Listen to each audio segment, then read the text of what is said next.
You're listening to episode 17 of the Real Estate CPA podcast. Your source for all things real estate, accounting, and tax. Here we reveal our secrets that can save you thousands in taxes, streamline your accounting process, and help grow your business. Stay tuned to hear insightful interviews with industry experts, successful real estate investors, and current clients on what strategies they use to grow their business and how they steer clear of Uncle Sam. Hey everyone, thanks for tuning in. Brandon Hall and Thomas Castelli here today with special guest Joe Fairless.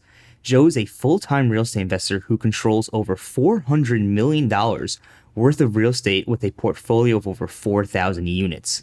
He is also host of the world's longest-running daily real estate podcast called Best Real Estate Investing Advice Ever, and recently released the Best Ever Apartment Syndication book. You can find more information about Joe and his new book by checking out the link in the show notes below. Today, we're going to talk to Joe about his marketing system and how he handles accounting and taxes. But before we do, I want to remind you to check out our knowledge base by navigating to therealestatecpa.com, as it will help you find answers to your tax questions. And while you're there, don't forget to check out our new white paper, A Real Estate Investor's Guide to Opportunity Funds. Joe, it's a pleasure to have you on today. Could you give us a little information on your background and how you got started in real estate? Yeah, how I got started, I bought a single-family house, $76,000 south of Dallas in Duncanville, Texas. Saved up $20,000 to purchase that $76,000 house.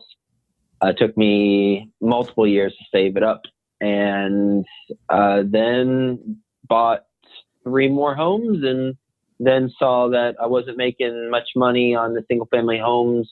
I was making about $250 a month, and then someone would move out.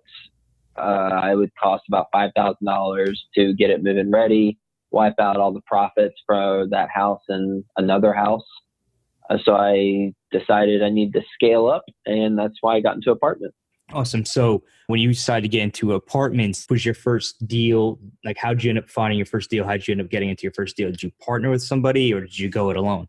Partnered up. In fact, I've partnered up in every deal I've ever done in apartment investing. And that's one thing that is a challenge for a lot of investors who are looking to scale is getting into these larger deals. So what I do now is I buy apartment buildings, 150 plus units in a nice area or in a blue collar area in a large city that are stabilized apartment communities, but we can add value to them. And the challenge, though, when you're going from single family homes to larger properties is credibility with brokers, credibility with investors. If you're partnering with other private individuals to bring money to the deal so you can buy something larger, credibility with property management companies, with lenders to get the loans, not to mention not having the liquidity and net worth. At least I didn't have the liquidity and net worth to get a loan on a property. So all the deals, including the first one, I've partnered with various groups. And now I've got, a much more consistent partnership. Whereas at the beginning, it was, doing what we needed to do to make it happen. And this will be helpful for anyone who's looking to scale up, but has the, oh, shoot, I don't have the experience thought, which is valid. One way that I've partnered is I've partnered with the brokers on the deal, and the brokers then put in their commission into the deal for an equity position or an ownership position in the entity that purchased the property. So basically, they made $317,500. $317,500. Yeah, that's the total they made from commission on the deal, and then they invested the majority of that into our partnership that purchased the property. And as a result, they received ownership in the deal. And what that allowed me to do starting out was speak to my investors and say, yeah, you're right. I don't have the track record. However, the brokers who have decades of experience in multifamily believe in this deal so much that they're putting their commission into the deal to invest alongside with us. That's huge. It's a good talking point. Another thing I've done in the past, this wasn't on my first deal, but what I've done to partner up with people to help my lack of credibility and track record get the deal to the finish line is we partnered up with a property management company at the beginning, and they signed on the loans because they had a balance sheet. We did not. So they had the liquidity and net worth. And they also invested their own money in the deal and brought their investors in the deal. And now as a result of us bringing 70% of the investors and them bringing 40 or 30%, but they signed on the loan, they got 50-50 ownership in the general partnership with us. So even though, we brought 70% of the equity and they brought 30%, we split the general partnership 50-50 because we were able to leverage their track record, leverage their balance sheet, and that helped us get the deal done. So when we start out, there's many different ways that we can be resourceful and make the deal happen. It's just a matter of being resourceful and determining how can I align interests with my investors in this deal with people who have more experience than I do. And sometimes it means just giving up some equity in the deal, but other times you can partner up with them in a more in a stronger way by them investing their own money in the deal and then also bringing their own investors in the deal. Fascinating. So from what I'm hearing, you went from single family straight into multifamily and you kind of figured out this whole partnership thing out pretty quickly. Am I hearing that correctly? Yes. All those examples are not from the first time. It's been an evolution that I learned this stuff, but I did partner up right out of the gate. Got it. Okay. So I know that you have a really cool background in marketing and everything, and you're all big on systems. Talk to us about some of the systems that you've put in place with your investing and maybe just the most beneficial system that you have in place, whether it's big or small, and how it's affected your investing. A system for my company or for my personal investing? For the syndication, for the company. Yeah, I would say as real estate investors, we need three things to make the deal successful. One is having a deal, two is having the money, and three is executing properly. I mean, those are the main three things. And so I'll just talk about a system for one of those things. Let's go with the money part. With money, Ashcroft Capital, the company I co-founded with my business partner, Frank, we have a plan to keep our investors engaged on a daily, weekly, monthly, quarterly, and annually basis. And it's intentional. Some specific ways we do that. One, let's do daily. Daily, well, I got a daily podcast. So I have a podcast that comes out every single day where I interview a successful real estate professional. And I don't peek behind the curtains. I don't actually do an interview every single day. I batch them. So I do like 8-9 interviews one day of the week, and then we're good. And I'm about 30 days out right now. So I've always been really impressed, not to cut you off. I've always been super impressed that you've been able to keep that up for as long as you have, because that to me, even just putting out the small amount of content that we do, it can be pretty overwhelming at times. And I mean, it's work. It's not like it's fun and games all the time. If you're not, you still gotta go and grind it out. The eighth and ninth interview on interview day is a struggle. I had to get up, jump on a tram. I got a little trampoline in my office. Get up, jump on a trampoline right before, and then rock and roll. So that's an example of daily. Now, if most people are not insane like me to do a daily podcast, in fact, I don't think anyone does a daily podcast on real estate investing, at least not for as long as I've been doing it. I have over 1,500 episodes. So another more sane way of keeping investors engaged is simply having a blog be posted on your website every day. And if you're not original enough to come up with something every day, which I wouldn't be, I'd have to come up with something every day on my own. How about just looking at an article that you do find interesting, writing a couple sentences about it, and then reposting that on your blog? Exactly. Keeping it easy. Keeping it easy. You could even spend time on a Saturday and find 7 articles that are interesting and then just schedule those posts out for the week. And boom, you got something every single day. Yeah. Weekly, I send out an email, or my team sends out an email every week to my entire database, which includes my investors, And it just recaps all the interviews I've done and whatever else we got going on.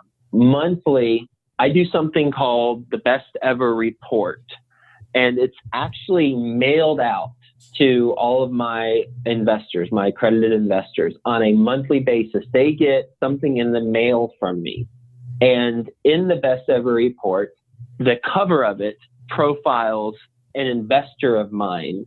And when you open it up, think of it like a little program. It's a 8x10 or 11.5, nice cardstock. When you open it up, it's an interview that I did with an investor of mine. And, it talks about their journey, lessons they've learned. What is their investing approach, given that they have a full-time job as a surgeon or, founding a logistics company, whatever it is. And it's my investors find that really interesting because, one, all of my investors are accredited investors.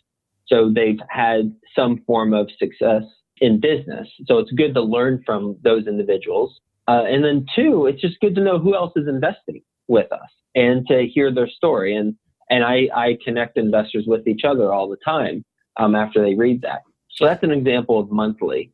And by the way, I was inspired to do that from an interview with someone who I interviewed on my podcast. On a quarterly basis, I do trips to different cities with my wife, Colleen, and we meet with investors. Just went to Los Angeles, San Francisco a couple months ago, been to Chicago this year, Philadelphia, New York City, the major cities where my investors are. Miami's another one, Dallas, Fort Worth. And then on an annual basis, I've got a conference, the Best Ever Conference, and they're free to attend that and meet in person and all hang out. So I'm very intentional about it, and that is because I read a book called Ninja Selling, and the author is Larry Kendall. And in the book, the audience for that book is real estate agents. I'm not a real estate agent, but I heard the book from a couple people or heard of the book, and they said it was a good book. So I read it, and he talks about real estate agents sending out direct mail. And what happens is the reason why a direct mail piece will be effective as a real estate agent is because that direct mail piece is reaching the home seller or buyer at a moment in time when they want to buy or sell. And so it's very topical. And if I were a real estate agent and I did not send out direct mail, but I just thoroughly impressed my clients who were buying a home, they wanted to buy a home, I thoroughly impressed them with finding the right place for them. They found it, they bought it. But that was 3 years ago. But I was so impressive. I just nailed it with them. Well, if some other person 3 years later, when my clients are looking to move again, send a direct mail, it's possible that I'm going to lose that business because this direct mail piece is reaching this person at that particular time. And they've long since forgotten about me 3 years ago because it's just been 3 years, even though I thoroughly impressed them. So it's staying top of mind in a relevant way on a consistent basis. So I'm very intentional about that. We have many things that are in place. I've given examples for each: daily, weekly, monthly, quarterly, and annually, that we do to stay top of mind in a relevant way that adds value. Yeah, Joe, that's an awesome marketing system that you use, and it's just pretty amazing on how much you do and on the marketing end and everything. But since you have 400 million in real estate and over 4,000 units, how do you end up handling the accounting side of things? We hire accountants. Gotta love that. We have an accounting firm. At what point did you say, man, I need an accountant? Was that like immediate, or was there some sort of scale involved? It certainly was immediate whenever we bought a property. You have to have an accounting firm. Separately with like my podcast and stuff like that, it took a couple years because I didn't recognize the importance of having my personal financials with, all of my investments plus podcast revenue. I have advertising sponsors in my podcast. That's how revenue comes in from that. From I have a consulting program, all that stuff, my limited partner investments in all of our deals, that needed to be just, consolidated. So I have an accountant and also the team also does bookkeeping. And so I receive a spreadsheet from them every month by the 14th of the month, and it outlines the previous month's income, expenses, and then the year to date. Very good. Love it. So what I'm hearing is you would not recommend a syndicate to do their own accounting. They should get that outsourced or insourced. That's so dumb. Yeah. If someone's syndicating deals and doing their own accounting, they need to stop syndicating deals because they're missing an important chip in their head. And that is risk mitigation, because we should all be all about mitigating risk and conserving capital. And if someone is doing a syndication and is not hiring an accountant, then they are not mitigating risk and focus on capital preservation. Exactly. And, on top of that, we tell our clients too, think about what your investors want. Do your investors want you to do all the accounting, or do they want an actual CPA to do all the accounting? And that generally, you shouldn't even have to go to that point. You shouldn't even have to. You'd be surprised. It should just be common sense, and that's beyond me. That's insanity. If someone is raising money, putting together deals, and they're attempting to do their own accounting, the penny pinch. I mean that, or just forever. It doesn't matter why. I mean that's just dumb. It's so dumb. All right, Joe. 10 seconds or less. Favorite piece of business tech and why? Business tech. I don't know. Contactually app on my phone. That's pretty helpful. And it's helpful because it tells me who has invested in my deals and what level for each deal. So that's it. That was more than 10 seconds. That's really cool. That's why. What was that app called again for our listeners? Contactually. Awesome.